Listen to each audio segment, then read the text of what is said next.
V sklopu dogodka, ki ga je priredila Evropska pisarna, oziroma pisarna Evropskega parlamenta, smo bili tudi vključeni mi kot odsek za avtomatiko, biokibernetiko in robotiko na Institutu Jožef Stefan.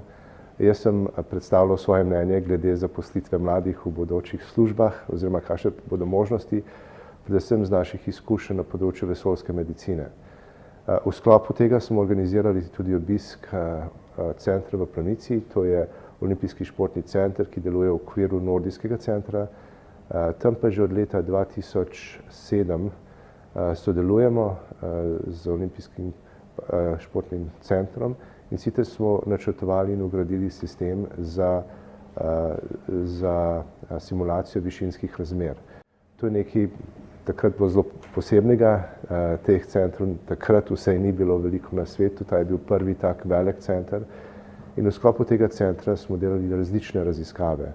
No, ena od teh raziskav se je nanašala tudi na vesoljsko medicino in možnost življenja na Marsu in na Luni. V bistvu smo delali ne samo eno, ko rečem eno, teh raziskav je bilo skoraj 12. Vse raziskave sta financirali Evropska komisija skozi evropski projekt in pa Evropska vesoljska agencija. No in v sklopu tega smo obiskovalcem pokazali, smo naredili pregled našega dela predvsem na področju vesoljske medicine, pokazali smo jim pa tudi določene teste, ki jih izvajamo med vsemi temi raziskavami.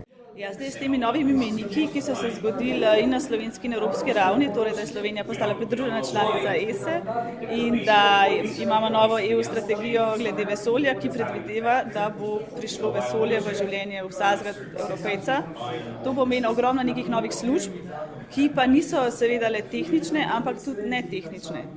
Kar pomeni, da bojo vsi entuzijasti oziroma vsi, ki jih zanima vesolje in so iz netehničnih, recimo humanistike ali ne vem, poslovne administracije, prava, PR in komunikacij, vsi te bojo tudi dobili priložnost, da se udejanijo karierno na področju vesolja. In eden od teh, nekako bi rekla, mini dokazov je mogoče tudi, oziroma ena opcija je tudi pripravništvo v Evropskem parlamentu, kjer se, kot vidite, tudi ukvarjamo s tem. Že kakšen mesec ali pa dva nazaj, ko smo bili na dogodku isto v tej Evropski hiši, povezanem ravno s tem, kaj pomeni za Slovenijo, da smo se zdaj priključili ESI, sva se z gospodično Lenko pogovarjala o tem, da bi se mi udeležili in z veseljem. Jaz sem za kjerokoli inicijativo, kjer se mlade vzpodbuja v smer, da pač sami sledijo nekim svojim željam pa idejam za prihodnost. No. Ja, jaz mislim, da mi ljudje, že kolikor pač rasa, smo ful nagnjeni k temu, da raziskujemo to, kar še nismo odkrili, zato s tem, ko bomo zviševali možnosti za raziskovanje vesolja v čedalje večje globine, bo to samo pač se višalo v pomembnosti in sigurno zaradi tega posledično so tudi za mlade priložnosti za zaposlitev, ampak za tiste, ki bodo pač v ustreznih panogah se izobrazili še prej. Zdaj, kolikor smo pa že na konferenci slišali, je pa področji, na kjer bi se to dalo aplicirati, res nešteto, od razne psihologije do raznih medicinskih aspektov bivanja v vesolju dolgotrajnega do same,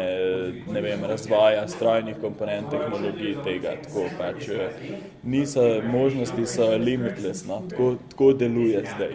Za obisk današnjega dogodka sem se odločil predvsem zaradi tega, ker se dosti povezuje z temo moje magistrske naloge, v kateri dosti pišem tudi poleg vpliva novih tehnologij in digitalizacije tudi v prihodnosti dela in današnji dogodek je s tem tudi povezan, zaradi tega pač sem smatral, da bo tudi verjetno mi prišlo prav pri moji raziskavi. Moje mnenje ali predvidevanje je, da bo torej pač delo v prihodnosti precej bolj determinirano strani novih tehnologij, kar pomeni, da bodo tudi pač za poklice, ki danes poznamo, se bodo definitivno predrugačili in bodo pač vsebovali različne elemente nekih novih tehnoloških znanj. Odpirajo se bodo definitivno nove priložnosti, nekateri poklici bodo najverjetneje zamirali, poleg tega pa bodo verjetno najbolj v bistvu perspektivni poklici bodo tisti, ki jih danes mogoče še celo ne poznamo oziroma zanj še nismo slišali in bodo znani šele pač v prihodnjih letih ali pa desetletjih. V okviru svojega študija sem se ukvarjala z Evropsko unijo, že kar nekaj časa pa se ukvarjam tudi z mladinskim delom. Današnji dogodek je nekako kombinacija obojega, torej tega, kar mlade zanima in pa dejansko na temo prihodnosti Evropske unije. Čisto osebno mi je pa blazno fascinantno dogajanje v vesolju. Že ko sem bila majhna, sem se udeleževala astronomskih taborov, danes sem pa dejansko še v živo doživela, kako izgledajo čisto te priprave na podvig. Kot so danes udeleženci razprav dopoldne že povedali v Ljubljani, mnogo poklicev, ki bodo obstajali v prihodnosti, danes sploh še ne poznamo. Težko si jih je tudi predstavljati. Mislim pa, da je zelo pomembno, da se začnemo na nje in pa na sistem, ki bo v prihodnosti zaradi njih obstajal, pripravljati že danes. Torej, če bodo v prihodnosti naše mehanično delo prevzemali roboti, moramo že danes začeti razvijati socialne sisteme, ki bodo lahko podpirali bodisi izgubo služb na ta račun ali pa nadomeščali službe, ki bodo na ta način izgubljene. Tako da jaz sem glede prihodnosti po naravi optimist. Mislim, da prihodnost ni tako grozna, kot se zdi, je pa definitivno treba ukrepati, ne pa stagnirati in tako kot je v Sloveniji pogosto rečeno, jamrati glede prihodnosti.